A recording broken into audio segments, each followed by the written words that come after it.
Hi friends, ಎಲ್ಲರಿಗೂ ನಮಸ್ಕಾರ. Friends, ಇವತ್ತು ಯಾವುದೇ ಥರ ಪ್ರೀಮಿಕ್ಸ್ ಇಲ್ಲದೆ ಮನೆಯಲ್ಲಿ ಗೋಧಿ ಹಿಟ್ಟಿಂದ ನಾವು ಯಾವ ರೀತಿಯಾಗಿ ಜಾಮೂನ್ನ ಮಾಡೋದು ಅಂತ ತಿಳಿಸ್ಕೊಡ್ತೀನಿ. ವಿಡಿಯೋನ ಪೂರ್ತಿಯಾಗಿ ನೋಡಿ, ಇಷ್ಟ ಆದರೆ ಲೈಕ್ ಮಾಡಿ. ಫ್ರೆಂಡ್ಸ್, ಈ ಜಾಮೂನು ಮಕ್ಕಳಿಂದ ಹಿಡಿದು ದೊಡ್ಡವ್ರ ತನಕ ಎಲ್ಲರೂ ಇಷ್ಟಪಡ್ತಾರೆ. ಆಮೇಲೆ ಮಾಡೋದು ಕೂಡ ತುಂಬ ಸುಲಭ, ಜಾಸ್ತಿ ಸಾಮಾನು ಕೂಡ ಬೇಕಾಗಿಲ್ಲ ಇದಕ್ಕೆ. ಬನ್ನಿ ಹೇಗೆ ಮಾಡೋದು ಅಂತ ತಿಳಿಸ್ತೇನೆ.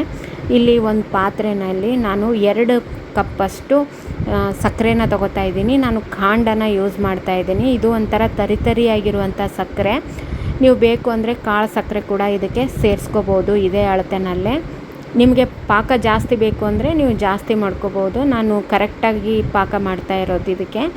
ನಾನಿಲ್ಲಿ 2 ಬಟ್ಲಷ್ಟು ಸಕ್ಕರೆ ತೊಗೊಂಡಿದ್ದೀನಿ. 2.5 ಬಟ್ಲಷ್ಟು ನೀರನ್ನು ಇದಕ್ಕೆ ಸೇರಿಸ್ತಾ ಇದ್ದೀನಿ. ನೀವು ಸಮ ಕೂಡ ತೊಗೋಬೋದು. ಸಕ್ಕರೆ ಎಷ್ಟು ತೊಗೊಂಡಿರ್ತೀರಲ್ಲ ಅಷ್ಟೇ ನೀರನ್ನು ಕೂಡ ಇದಕ್ಕೆ ತೊಗೋಬೋದು. ನಾನು ಅರ್ಧ ಬಟ್ಲು ಜಾಸ್ತಿ ತೊಗೊಂಡಿದ್ದೀನಿ. ಇದನ್ನು ಸಣ್ಣ ಊರಿನಲ್ಲಿ ಕಾಯಕ್ಕೆ ಇಡ್ತೀನಿ. ಅವಾಗ ಒಂದು ಸ್ವಲ್ಪ ಸ್ಪೂನಿಂದ ನೀವು ಕೈ ಆಡಿಸ್ತಾ ಇರಬೇಕು, ಇಲ್ಲಾಂದರೆ ಸಕ್ಕರೆ ತಳ ಹಿಡಿಯುತ್ತೆ. ಅದಕ್ಕೋಸ್ಕರ ಹಾಗೆ ಇದಕ್ಕೆ ಫ್ಲೇವರ್ಗೋಸ್ಕರ 2 ಏಲಕ್ಕಿನ ನಾನು ಕುಟ್ಬಿಟ್ಟು ಹಾಕ್ತಾಯಿದ್ದೀನಿ. ಫ್ಲೇವರ್ ತುಂಬ ಚೆನ್ನಾಗಿ ಬರುತ್ತೆ ಇದನ್ನು ಹಾಕೋದ್ರಿಂದ, ಅದಕ್ಕೋಸ್ಕರ. ಹಾಗೆ ಇದಕ್ಕೆ 1-2 ಎಸಳು ಕೇಸರಿ ದಳನ ಸೇರಿಸ್ಬೇಕಾಗತ್ತೆ. ಇದು ಒಂದು ಕುದಿ ಬಂದಿದೆ. ಒಂದು 5ರಿಂದ 10 ನಿಮಿಷದಲ್ಲಿ ಪಾಕ ರೆಡಿಯಾಗುತ್ತೆ. 1 ಎಳೆ ಪಾಕ ಬರಬೇಕು, ಅಲ್ಲಿ ತನಕ ನೀವು ಇದನ್ನು ಕುದಿಸ್ಬೇಕಾಗತ್ತೆ. ಕೈ 2 ಬೆರಳಿನ ನಡುವೆ 2 ಬೆರಳು ನೀವು ಇಟ್ಟಾಗ 1 ಎಳೆ ಬರಬೇಕು. ಅಷ್ಟಿದ್ದರೆ ಪಾಕ ರೆಡಿಯಾಗಿದೆ. ಅಂಟು ಥರ ಬಂದರೆ ಸಾಕು, ಪಾಕ ರೆಡಿಯಾಗಿದೆ ಅಂತ. ಜಾಸ್ತಿ ಪಾಕ ಮಾಡೋಕ್ಕೆ ಹೋಗಬಾರ್ದು. ಇಲ್ಲಿ 1-2 ಎಸಳು ನಾನು ಕೇಸರಿ ದಾಳನ ಹಾಕ್ತಾಯಿದ್ದೀನಿ. ಕೊನೆಗೆ ನೀವು ಇಲ್ಲಾಂದರೆ ಸ್ಪೂನಿಂದ ಪಾಕನ ಎತ್ತಿದಾಗ ಒಂದೊಂದೇ ಹನಿ ಬೀಳ್ತಾ ಇರಬೇಕು. ಆ ರೀತಿ ಆದರೂ ಕೂಡ ನಿಮಗೆ ಪಾಕ ರೆಡಿಯಾಗಿದೆ ಅಂತ ಅರ್ಥ. ಇಲ್ಲಾಂದರೆ ಸ್ಪೂನಲ್ಲಿ ಒಂದು ಸ್ವಲ್ಪ ಕೈಗೆ ಹಚ್ಕೊಂಡು 2 ಬೆರಳ ನಡುವೆ ನೋಡ್ಕೊಳ್ಳಿ. 1 ಎಳೆ ಬರ್ತಾಯಿದ್ರೆ ಅಷ್ಟು ಸಾಕಾಗುತ್ತೆ ಪಾಕ. ಈಗ ನಾನು ಸ್ಟವ್ನ ಆಫ್ ಮಾಡಿಬಿಟ್ಟು ಅದನ್ನು ಸೈಡಿಗೆ ಎತ್ತಿಡ್ತೀನಿ. ಇಲ್ಲಿ ಪ್ರಿಮಿಕ್ಸ್ ರೆಡಿ ಮಾಡೋಣ. ನಾನಿಲ್ಲಿ ಗೋಧಿ ಹಿಟ್ಟು 1 ಬಟ್ಲು, ಹಾಲಿನ ಪೌಡ್ರು 1 ಬಟ್ಲು ತೊಗೊತಾ ಇದ್ದೀನಿ. ಹಾಗೆ ಇದಕ್ಕೆ 1/4 ಚಮಚದಷ್ಟು ಸೋಡಾ ಪುಡಿನ ಯೂಸ್ ಮಾಡ್ತಾಯಿದ್ದೀನಿ. 2 ಸ್ಪೂನಷ್ಟು ತುಪ್ಪನ ಹಾಕ್ತಾಯಿದ್ದೀನಿ. 3 ಸ್ಪೂನಷ್ಟು ಕೂಡ ಹಾಕ್ಕೋಬೋದು. ನೀವು ನೋಡಿಬಿಟ್ಟು ಮತ್ತೆ ವಾಪಸ್ ತುಪ್ಪನ ಹಾಕ್ಕೊಳ್ಳಿ. ನಾನು ಕೂಡ 2 ಸ್ಪೂನಷ್ಟು ಹಾಕಿದ್ದೆ. ಎಲ್ಲನೂ ಚೆನ್ನಾಗಿ ಒಂದು ಸಾರಿ ಮಿಕ್ಸ್ ಮಾಡಿಕೊಂಡು ಎಲ್ಲ ಹಿಟ್ಟಿಗೂ ಆ ತುಪ್ಪ ಅಂಟ್ಕೋಬೇಕು. ನಾವು ಉಂಡೆ ಕಟ್ಟಿದಾಗ ಅದು ಬೇಗ ಒಡಿಬಾರ್ದು, ಆ ರೀತಿಯಾಗಿರಬೇಕು. ನಿಮಗೆ ಗೊತ್ತಾಗುತ್ತೆ ನೀವು ತುಪ್ಪ ಹಾಕಿದಾಗ. ಈಗ ನೋಡಿ, ನಾನು 2 ಸ್ಪೂನ್ ಹಾಕಿದ್ದೆ, ಮತ್ತೆ ವಾಪಸ್ ಇನ್ನೊಂದು ಸ್ಪೂನನ್ನು ಹಾಕಿಬಿಟ್ಟು ಚೆನ್ನಾಗಿ ಒಂದು ಸಾರಿ ಮಿಕ್ಸ್ ಮಾಡಿಕೊಂಡೆ. ಹಿಟ್ಟು ತುಪ್ಪ ಎಲ್ಲ ಅಂಟ್ಕೊಂಡ್ರೆ ನೋಡಿ ಈ ರೀತಿಯಾಗಿ ಉಂಡೆ ಕಟ್ಟಕ್ಕೆ ಬರುತ್ತೆ. ಆ ರೀತಿಯಾಗಿರಬೇಕು. ಇದನ್ನು ಮಧ್ಯಕ್ಕೆ ಸ್ವಲ್ಪ ಹೋಲ್ ಮಾಡಿಬಿಟ್ಟು ನಾನೇನು ಮಾಡ್ತಾಯಿದ್ದೀನಿ, ಹಾಲನ್ನು ಹಾಕೋತಾ ಇದ್ದೀನಿ. ಇಷ್ಟಕ್ಕೆ ಅರ್ಧ ಬಟ್ಲಷ್ಟು ಹಾಲು ಸೇರುತ್ತೆ. ನೋಡಿಬಿಟ್ಟು ಸ್ವಲ್ಪನೇ ಹಾಕೋಬೇಕು.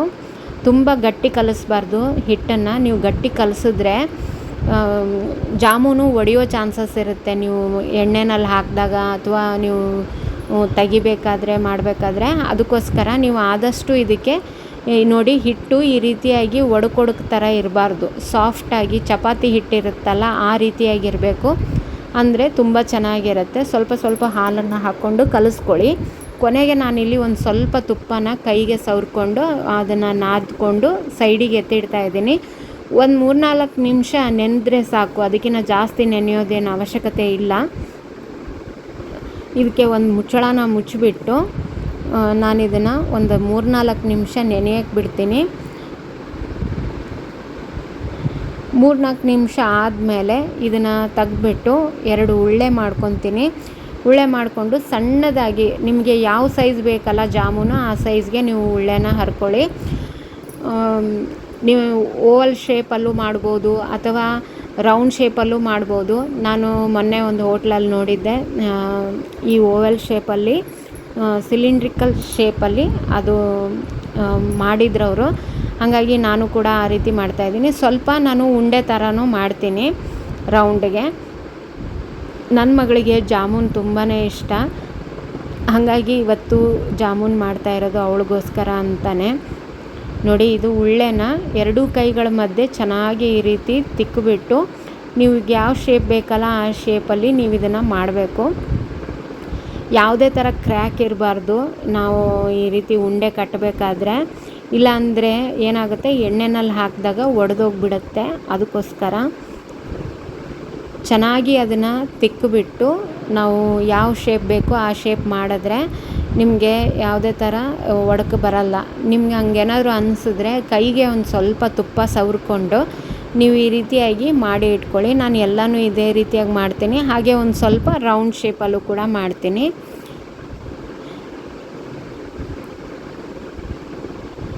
ಇದಿಷ್ಟು ಅಷ್ಟು ನಾನು ರೆಡಿ ಮಾಡ್ಕೊತೀನಿ.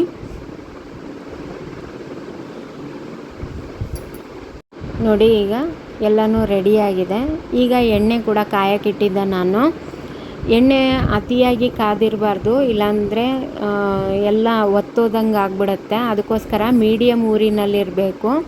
ನೋಡಿ, ಒಂದು ಸಣ್ಣ ಉಳ್ಳಿ ಹಾಕಿ ನೋಡಿದೆ ನಾನು, ಕೆಳಗಡೆ ಇತ್ತು, ಆಮೇಲೆ ಮೆಲ್ಲಗೆ ನಿಧಾನಕ್ಕೆ ಮೇಲೆ ಬಂತು. ಈ ರೀತಿ ಆಗಬೇಕು. ಈಗ ಎಲ್ಲನೂ ನಾನು ಎಣ್ಣೆನಲ್ಲಿ ಬಿಡ್ತೀನಿ. ನೀವು ಎಣ್ಣೆನಲ್ಲಿ ಬಿಟ್ಟ ತಕ್ಷಣವೇ ನೀವು ದೊಡ್ಡ ಚಮಚೆಯಿಂದ ತೊಗೊಂಡು ಎತ್ತಾಡಿದ್ರೆ ಕೆಲವೊಂದು ಸಾರಿ ಒಡೆದೋಗೋ ಚಾನ್ಸಸ್ ಇರುತ್ತೆ. ಅದಕ್ಕೋಸ್ಕರ ನೀವೇನು ಮಾಡಿ, ಸಣ್ಣ ಸ್ಪೂನಿಂದ ಅದನ್ನು ಮೇಲೆ ಕೆಳಗಡೆ ಮಾಡಿ, ಆಮೇಲೆ ಅದು ಎಲ್ಲ ನಿಮಗೆ ಡೀಪ್ ಫ್ರೈ ಪೂರ್ತಿ ಆಗೋ ತನಕ ನೀವು ಸ್ಪೂನಿಂದ ಈ ರೀತಿ ಮಾಡ್ತಾಯಿದ್ರೆ ಹದವಾಗಿ ಎಲ್ಲನೂ ಒಂದೇ ಕಲರಲ್ಲಿ ಬರುತ್ತೆ. ಇಲ್ಲಾಂದರೆ ಕೆಲವೊಂದು ಹೆಂಗಾಗುತ್ತಂದರೆ ಬಿಳಿ, ಕೆಂಪು ಆ ರೀತಿ ಆಗುತ್ತೆ. ಆ ರೀತಿ ಆಗಬಾರ್ದು ಅಂದರೆ ಎಣ್ಣೆಯಲ್ಲಿ ಚೆನ್ನಾಗಿ ಅದನ್ನು ಮಿಕ್ಸ್ ಮಾಡ್ತಾ ಇರಬೇಕು. ಅಂದರೆ ಒಂದೇ ಕಲರಲ್ಲಿ ಬರುತ್ತೆ ಎಲ್ಲನೂ. ಈಗ ನಾನು ಎಲ್ಲ ನೋಡಿ ಒಂದೇ ಕಲರ್ ಇದೆ, ಯಾವುದೂ ಒಡೆದೋಗಿಲ್ಲ, ಆ ರೀತಿಯಾಗಿ ಬಂದಿದೆ. ಈಗ ಇದನ್ನು ಎಲ್ಲನೂ ತೆಗಿತೀನಿ. ತೆಗೆದುಬಿಟ್ಟು ರೌಂಡಲ್ಲಿ ಶೇಪಲ್ಲಿ ಮಾಡಿರೋದನ್ನು ಕೂಡ ನಾನು ಎಣ್ಣೆನಲ್ಲಿ ಹಾಕಿ ಕರಿತೀನಿ. ಈ ರೀತಿ ನೀವು ಹಿಟ್ಟನ್ನು ಆದಷ್ಟು ಸಾಫ್ಟಲ್ಲೇ ಇಡಿ, ಅಂದ್ರೇ ನಿಮಗೆ ಜಾಮೂನು ಒಡಕು ಬರೋದಿಲ್ಲ. ಗಟ್ಟಿ ಇದ್ದರೆ ಮಾತ್ರ ಒಡಕು ಬರುತ್ತೆ. ಈಗ ನೋಡಿ, ಪಾಕ ಬಿಸಿ ಇದೆ. ಬಿಸಿ ಇದ್ದಾಗಲೇ ಈ ಒಂದು ಜಾಮೂನನ್ನು ಇದಕ್ಕೆ ಸೇರಿಸ್ಕೊಂಬಿಡಿ. ಇಲ್ಲಾಂದರೆ ಏನಾಗುತ್ತೆ, ಪಾಕ ಹೀರ್ಕೊಳೋದಿಲ್ಲ. ಅದಕ್ಕೋಸ್ಕರ ಈಗ ನೋಡಿ, ರೌಂಡ್ ಶೇಪಲ್ಲಿರೋದನ್ನು ಕೂಡ ನಾನು ಹಾಕಿದೆ. ನಿಮಗೆ ಪಾಕ ಇನ್ನೂ ಸ್ವಲ್ಪ ಬೇಕು ಅಂದರೆ ಇನ್ನೊಂದು ಬಟ್ಲು ನೀವು ಸಕ್ಕರೆನ ಜಾಸ್ತಿ ಹಾಕ್ಕೋಬೋದು. ನಾನು ಪಾಕನ ಒಂದು ಸ್ವಲ್ಪ ಕಡಿಮೆ ಮಾಡ್ಕೊಂಡಿದ್ದೀನಿ. ಇಷ್ಟಕ್ಕೆ ಇಷ್ಟು ಪಾಕ ಸರಿ ಹೋಗುತ್ತೆ. ಈಗ ಇದನ್ನು ಮುಚ್ಚಳನ ಮುಚ್ಚಿಬಿಟ್ಟು ಒಂದು 3 ಗಂಟೆ ಬಿಟ್ಬಿಡ್ತೀನಿ. ನೀವು ಆದಷ್ಟು ನೈಟ್ ಪೂರ್ತಿ ಬಿಟ್ಟರೆ ಇನ್ನೂ ಒಳ್ಳೆಯದು, ತುಂಬ ಚೆನ್ನಾಗಿ ಸಾಫ್ಟಾಗಿ ಬರುತ್ತೆ. 3 ಗಂಟೆ ಆದಮೇಲೆ ನಿಮಗೆ ತೋರಿಸ್ತಾ ಇದ್ದೀನಿ ನೋಡಿ, ಈ ರೀತಿಯಾಗಿದೆ. ನನ್ನ ಮಗಳಿಗೂ ಕೂಡ ತೋರಿಸ್ತೀನಿ. ನನ್ನ ಮಗಳಿಗೆ ತುಂಬಾ ಇಷ್ಟ ಈ ಒಂದು ಜಾಮೂನು. ಹಾಗೆ ನಿಮಗೂ ಕೂಡ ಒಂದೆರಡು ಕಟ್ ಮಾಡಿಬಿಟ್ಟು ತೋರಿಸ್ತೀನಿ ನೋಡಿ. ತುಂಬಾ ಜ್ಯೂಸಿಯಾಗಿ ತುಂಬ ಚೆನ್ನಾಗಿರುತ್ತೆ ಈ ಒಂದು ಜಾಮೂನು. ನಿಮಗೆ ಹೊರಗಡೆಯಿಂದ ತಂದಿದ್ದಲ್ಲ ಅಂತ ಅನಿಸೋದೇ ಇಲ್ಲ, ಅಷ್ಟು ರುಚಿಯಾಗಿರುತ್ತೆ. ನೀವು ಕೂಡ ಒಂದು ಸಾರಿ ಟ್ರೈ ಮಾಡಿ ನೋಡಿ, ಎಲ್ಲ ಪಾಕ ಎಷ್ಟು ಚೆನ್ನಾಗಿ ಹಿಡ್ಕೊಂಡಿದೆ ಅಂತ ಹೇಳಿ. ಇದು ನೋಡಿ, ಸಿಲಿಂಡ್ರಿಕಲ್ ಶೇಪಲ್ಲಿ ಇರೋದು ಕೂಡ ಅಷ್ಟೇ, ಎಲ್ಲ ಚೆನ್ನಾಗಿ ಬೆಂದಿದೆ. ಇದು ಈ ರೀತಿಯಾಗಿದ್ದರೆ ಮಕ್ಕಳು, ದೊಡ್ಡವರು ಎಲ್ಲರೂ ಇಷ್ಟಪಟ್ಟು ತಿಂತಾರೆ ಇದನ್ನು. ನೀವು ಕೂಡ ಮನೆಯಲ್ಲಿ ಒಂದು ಸಾರಿ ಟ್ರೈ ಮಾಡಿ ನೋಡಿ. ಈ ವಿಡಿಯೋ ಇಷ್ಟ ಆಗಿದ್ದರೆ ಒಂದು ಲೈಕ್ ಕೂಡ ಮಾಡಿ ಬನ್ನಿ.